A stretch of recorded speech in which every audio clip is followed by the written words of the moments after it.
Hi, I'm so happy you're here. Welcome to the Let's Keep Moving with Risha podcast. This is Risha. I am a motivational speaker, a content creator, and I talk about things that will help you keep moving in your life, especially in areas like your life, mental health, love, growth, and everything in between. So if you're interested and if you'd love to be part of the community, then without further ado, let's keep moving. Hello, beautiful friends. Thank you so much for joining me today. It's the second week of the last month here in 2024. At I'm so excited to finally share some few topics about this requested episode. Pero yun, before anything else, before we even jump right in, just want to ask, how are you? Let's breathe in, breathe out. And sometimes it only takes a quick deep breathe in and deep breathe out. Exhale out. Anyway, sometimes you get to be at the end of the year.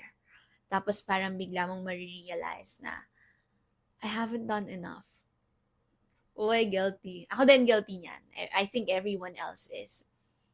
You get to realize, while you're sipping your coffee, while you're doing nothing, did I do enough this year? May mga nagawa ba akong mabuti or enough or memorable or productive this year o wala? And I would say that you did enough. If that's the response you needed to hear from what you have been thinking for the past couple of days, weeks, then yes, you did enough this year. It was September when I started paying for a gym membership fee. So I have been wanting to really try gym or going to the gym for the longest time. So I've been exercising for since I was 17 years old. And ilan taon na ako ngayon, 22. So 5 years I've been consistently moving my body, home workouts, yan, super, super funny ako ng mga ganyan. Pero never akong nag-try mag-gym. Kasi lagi kong reason, ang nire-reason out ko is malayo kami sa gym, which is true. Like, if magbabiyahe ako ng 10 to 15 to 30 minutes, I'd rather do a home workout or an ab workout that's 15 minutes. So, ganun yung reason ko. Until I finally made the decision to go to the gym last September. So, nagbayad ako ng membership fee and then naka-lock in kami ng 12 months. So, walang atrasan. Magbabayad ako every month. So, I realized that I can be consistent pala. Na kahit medyo puyat ako, kaya ko palang mag-show up ng 5 a.m. sa gym or 6 a.m. sa gym. And it's only that limiting belief na sinasabi na hindi ko deserve yon or hindi ko kaya yon or hindi ko naman talaga kaya, tigil-tigilan ko na yung pagpapanggap ko. Pero kaya pala. I have so much time pala. And I guess everyone can do it. Everyone can really start something, even if it's not January, even if it's not February, even if it's not Monday. Every day, every start of the week, or even if it's Friday, or even if it's the end of the year, you can really, really be consistent and you can really, really start. So, what's stopping you? Today's conversation is about that. A lot of people have been asking me, Risha, paano ka nagiging motivated sa running, sa pag-gym? And nakakatuwa pala na people are really noticing it. People notice pala na I've been very consistent going to the gym. Though recently hindi ako nakakapag-picture pero I'm going to the gym talaga. And a lot of people nga are asking. So today, I'll be showing you and discussing with you, having this conversation, paano nga ba mas maging consistent with your life choices, with your dreams, with where you wanna go, and just everything about you. in terms of your health, in terms of your wealth, in terms of your career, in terms of your relationships, everything. So this will apply to some areas of your life, and I hope that you find this helpful, and I hope that you will apply this, of course. If you're interested to know how to be more consistent, especially if you're struggling to become more consistent, then without further ado, let's keep moving. The first thing that I'd like you to think about before you decide to become more consistent is to have a clear picture of who you want to be and where you want to go. And I know it sounds ironic, but I guess it all goes down to you can't take the steps if you don't know where you're going, especially when it comes to becoming more consistent. Alam ko na we're talking about, oh, don't stress yourself out with the end game. Huwag mong pakaisipin yung whole picture. But at least think about it naman. It's easier to have the steps if you know exactly where to go. Yes, little steps. Yes, it all matters. Pero when it comes to really steps that matter, napaka-importante talaga na alam mo kung saan ka papunta. When you have a clear picture kasi of who you want to become, who are you like in the future, it's a lot easier to have or to have it's a lot easier to behave in accordance to that. The reason why we struggle kasi to become consistent is we don't know where we're going. The reason why we struggle to become more consistent, why we struggle to show up, is because we have no idea where this action will take us. May mga tao na nag-work yung ganung cycle sa kanila. Like personally, ako nag-work naman na I'll just do the steps now. Even if I don't have an exact picture, an exact dream kung saan ako pupunta, gagawin ko pa din yung steps na yon. And okay siya, di ba? Kapag na-maintain. Kahit di mo alam yung pupuntahan mo, nagtitake ka pa din ng steps forward, okay yon. However, there really are some people na ang rason kung bakit hindi nila alam yung gagawin is because they don't know where they're going. So maybe you wanna become a doctor someday. Is this particular step or action will help you become one someday? If you wanna become a business owner someday, is this particular step will help you become that in the future? Do you want to live until you're 80 or 90? Then might as well take care of your health right now and do concrete steps in order for you to achieve that in the next years to come. I make it sound easy, but it's not easy. But at least having a clear picture of where you want to go, of who you want to become, of the person you really want to be like, will really, really help you. It's so important kasi na you have non-negotiables in your life. Alamin mo dapat yung mga hindi pwede. What do I mean by that? When you know where you're going, just like what I said earlier, you know the steps in order for you to be able to achieve that dream or that ideal self of yours. But at the same time, you also get to know if this particular step is not going to help you get closer to that. That's why it's important na may non-negotiables ka at alam mo din yung mga hindi mo kailangan gawin at hindi mo kailangan palampasin. Here's the thing. It's hard to be consistent because we tend to focus on the outcome rather than the process. Let's put it this way, no?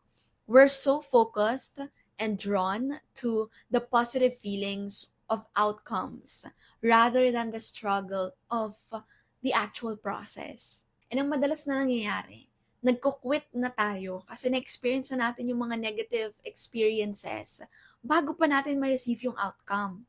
I learned this from the site Spiritual Living for Busy People. It says na kaya tayo nahihirapan maging consistent kasi mas nagfo-focus tayo sa feelings na natin, sa outcome. Like yung ang saya-saya na, like yung fit na tayo, like yung healthy na tayo, like yung successful na tayo. Pero dapat mag-focus din tayo dun sa proseso. And let's tell it to ourselves na it's not going to be easy. However, you don't want to suffer in the future and just enjoy today. You want to have a balance of both ways. You want to suffer now and then enjoy life later.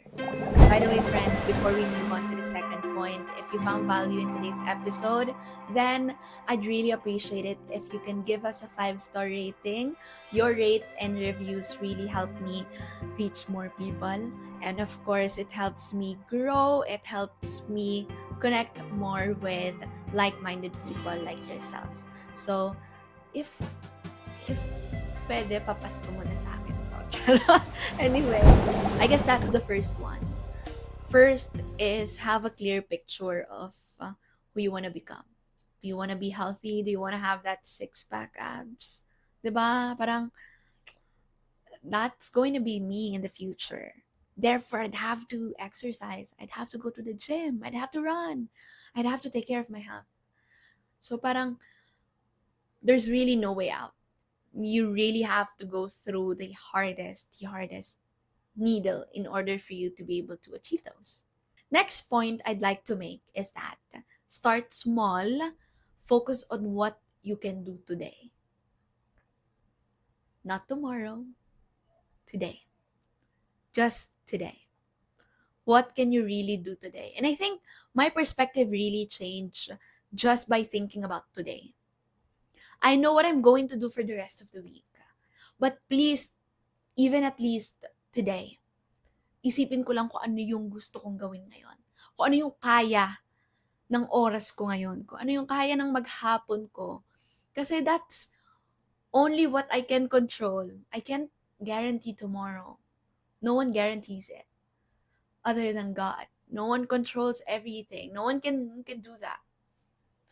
It's only God Almighty. And I think it's so important lang na focus on today. Kasi yun lang naman yung promise ni God sa atin ang ngayon. Kasi the truth is, God was with us back in the past. And God is going to be with us in the future. But God is here. God is now. God is with you today. So all you can control is what are the steps you can do today, kahit ngayong maghapon lang. And it doesn't always have to stay small, okay? Eventually, when you get to the process, when you get through it, mas maiintindihan mo na, okay, I can do big things. I can do greater things. I can improve pala. Like for example, sa gym kasi, since I've been going to the gym for like the past couple of months, and I think, yun nga, aside from the realization na kaya ko pala na mag-show up sa gym, kahit takot na takot ako. Kahit, alam mo yun, it's not just, I'm gonna tell you this, guys, it's not just the thought of waking up early that scares me. Yes, it scares me a lot because someone has to wake me up talaga bago ako magising sa umaga. But it's not just that I get scared of. I got scared also because of the people sa gym. So, na-share ko na to sa story ko. By the way, if you don't follow me yet on my social media accounts, please do. I am so active there every day. As in every day. Kung dito, weekly lang. Nandun ako every day. So, you should follow me. But anyway, going back. I got, how do I say this? I felt like I was embarrassed unintentionally back when I was in fourth grade in elementary. So from there, parang nadala ko na siya growing up na I can't be athletic. I can't be consistent sa gym. Kasi that time, pinilit lang kami ng teacher ko na sumali sa volleyball elementary, female. Wala na kasi talagang player. So, syempre, elementary, you have no choice. You can't just say, ma'am, ayoko po talaga. Kasi, nakakaya sa teacher mo. Di ba? You're in elementary to please your teacher. Di ba? Kasi, napaka-importante nun. Hindi ka pwedeng maging pasaway or hindi ka pwedeng hindi sumunod. So, hindi ako marunong mag-volleyball. I'm not sporty ever since elementary. And, I can't make the ball or like the volleyball ball cross the net. So, laging bitin. And I saw people laughing at me. So, it made me so scared of being athletic or of doing an exercise or being at the court, in the court. So, na-scared or parang natakot na ako na mag-try ulit. Tapos recently, this is a very fun story. I should have told you this nung start ng episode, but it just popped sa utak ko. So, I'm gonna share it now. Anyway, nasa gym ako last week. Tapos, it's my first time kasi natanghali na ako sa gym at that time. And pag tanghali kasi may nagsusumba, may mga activities there. So, tinanghali ako. So, yung usual spot ko, which is dun sa sulok lang, dun sa padulo, is may mga tao, may mga nagsasayaw. Eh, ang alam talaga ng may-ari ng gym, lagi lang ako nandun. Actually, naasaran niya nga ako na lagi daw ako nandun sa sulok. Pero, actually, I just wanna go to the gym just for the sake of showing up for myself, of enjoying. Like, I wanna do exercises first that makes me feel alive or that I enjoy personally. So, ayoko muna ma-stress sa mga ganyan-ganyan kasi bago pa lang ako sa mga equipments. Though may equipment naman ako dito, mga dumbbell sa bahay, pero never ko pa na-try yung mga equipment sa gym. But, last week, I was forced to do so. I was there, naabutan ako ng mga nagsusumba. And then, I had no choice. Pumunta ako dun sa spot na may mga lalaki, mga malalaki yung katawan. And then I finally did my push day or like my arms, upper body exercises. And I just did a few exercise and then I went home. I was like, I've got to start. Like, I can't go to the gym and just go sa sulok. Just go to the corner and do my stuff. I've got to like explore the equipments then, use it, kasi I paid for it, diba? I paid for the membership fee, I paid for the monthly fee. So why not use it? So maybe you are also going through the same thing. Maybe not in terms of fitness, but also in terms of doing something else. Something that is connected to your passion, something that is connected to your craft. Maybe lang, you can start small. Maybe baka kaya mong pumunta dun sa part na yon. Actually, nung nandun nga ako, hindi ko maibu yung bench press kasi kailangan yung exercise ko, kailangan naka-incline. Inahiya kasi ako. So, ang ginawa ko, I made the most out of what I had. So, at least nandun ako. I mean, I celebrated it that I was there. So, I think it's so important to not overwhelm yourself. Do not overwhelm yourself, babe. I mean, that's top tier advice. Do not overwhelm yourself. Honor your pace. You don't have to have 10 to dos if you really can't do it all. You don't need to have 5 to dos if you can't do it all. You can just have at least 3, even 2, even 1 to do today. Again, focus on today. You don't want to disappoint your brain. I think that's an advice that I also need to take. That, yeah, I should take my own advice. Na we don't have to tell ourselves na kaya natin tong 5 to-dos na to. If alam naman natin na super pagod tayo sa school, sa work, baka kaya yung isa lang. And I think that's enough, diba? It's like kasi, kapag kasi nagkaroon ka ng maraming lists sa to-dos mo, and then na-realize mo na konti lang naman yung kaya mong gawin, or worst, wala kang nagawa, it can give your brain a sign na, okay, you can't be trusted. I disappointed myself. I'm so frustrated. And then, ang ending, demotivate ka na gawin yun sa mga susunod na araw. Kasi you can trust yourself. Sabi nga, di ba, you've got to do what you told yourself that you will do. Unless if you won't do that, then you can't be trusted. So, your brain can trust you. Make sure that you are not overwhelming yourself. Third, I would say, and I think I find this very helpful kasi ito talaga yung nakatulong sa akin na maging consistent sa gym, sa running, pay for it, involve money. Like, oh my gosh, I can't stress this enough. I've shared this in one of my stories, pero totoo, kapag may involved na money, mag-show up at mag-show up ka talaga. Seriously. Like, lalo na mga first couple of months ko talaga sa gym, ang pinaka-motivation ko para gumising ng 5 a.m. is the idea that I paid for it. At hindi biro yung membership fee ko. So I've got to wake up, move my body, walk, and go straight to the gym. Second motivation ko pa lang yung kailangan kong gumising ng maaga kasi madami ng tao kapag patanghali. Pero anyway, big motivation ko talaga na may perang kasama. When it comes to running, I signed up for a race. It's out of my league. I told you I'm not athletic. I'm not a sporty person. Pero I am up for a challenge. And I'm showing up because I signed up for a race. I paid for it. So I think, siguro, it's a practical tip. If you really wanna hold yourself to a higher standard, pay for it. Pay. Involve money, especially if you have naman. What will you use that money for, diba? Why not use it to discipline yourself? Why not use it to improve yourself and better yourself? I guess that's it. Before I even say goodbye to you, I just want to say that being consistent is really hard. But being consistent is a decision. And it's a decision that you've got to make every single day. I watched this reel on Instagram and it really spoke to me. According to this influencer, the number one motivating factor that she has every single day to wake up at 5 a.m. is the visualization, or just simply realizing that when you die and you get to meet God, and then God tells you, this is who you could have been.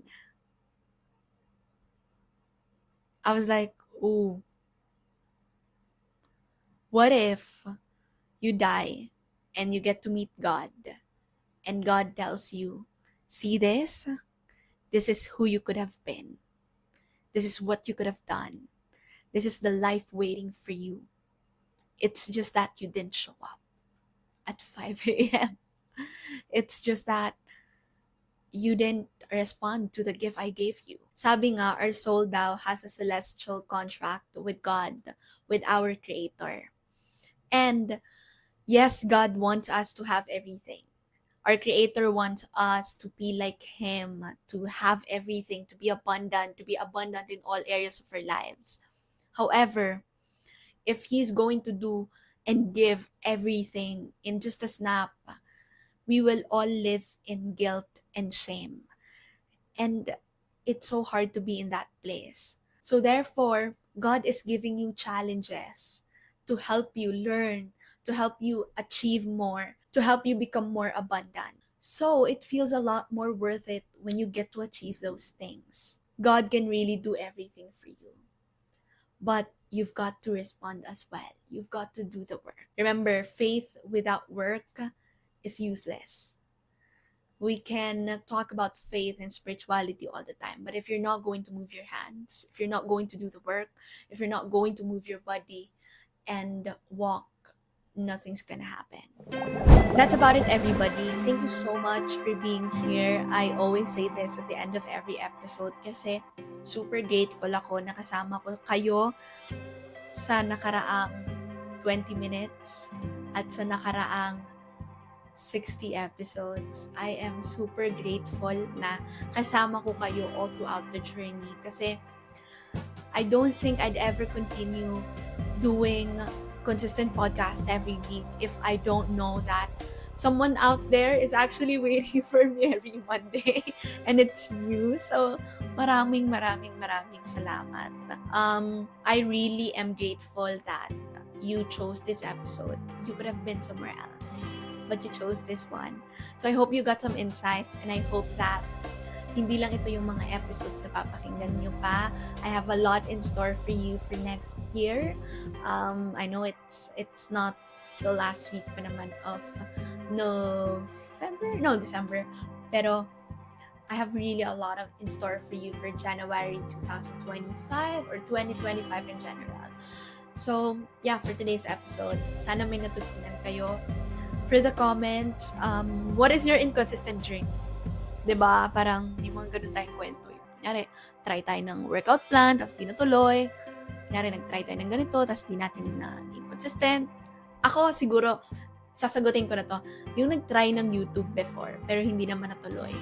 So parang, it's frustrating. Yes, it's funny, nakakatuwa siya, pero hindi siya nakakatuwa looking back. Like, nakaka-disappoint. So for the poll section, can you get to answer this? Are you consistent? In all areas of your life. Not just in your habits or daily habits, but in your studies, relationships, work, life in general. Are you consistent? You can also share your favorite takeaways on social media. And please, friends, 2025 na, i-follow nyo na ako. Don't forget to tag me on those stories. I'd love to know what resonated most with you. Again, this has been your friend and your host, Risha. Know that I am grateful for you. I've always been. And I'm rooting for you. I'm rooting for you big, big time. Hanggang 2025 at sa mga susunod na taon, I will forever be rooting for you. Grabe, no? I can only... Wait lang, bago ako mag-ending. Bago ko sabihin I'll see you in the next few days. I just thought about I'm rooting for you sa mga susunod pang taon. I can only imagine that like 10 years from now, we're still doing this podcast thing and then nakasama ko yung tumanda. Oh my gosh! That's going to be like one of my biggest legacy, guys. But anyway, I'll see you in the next few days. Don't forget to always keep moving. Bye!